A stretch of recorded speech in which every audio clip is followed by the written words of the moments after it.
research are important. Can you tell each of us today whether you believe we can have both?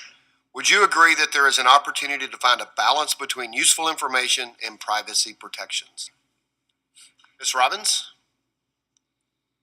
Yes, thank you. I would agree that it's possible to do both, but I think that we need to use, where possible and perhaps all the time, aggregate data rather than individual data.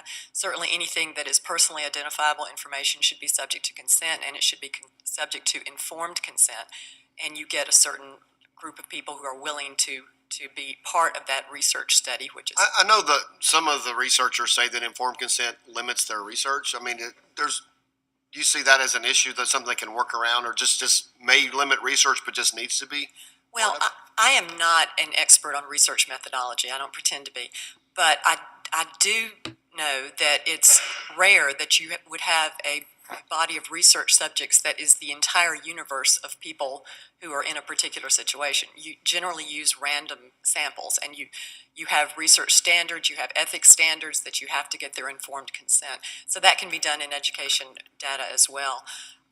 And then the other thing that I would say about the research is that we have to figure out a way, if possible, to make the government actually listen to it. There has been a lot of research in the past, ever since the government has been involved in education, that shows that certain things don't work, or they're a waste of money, or actually harmful, and they get funded every year.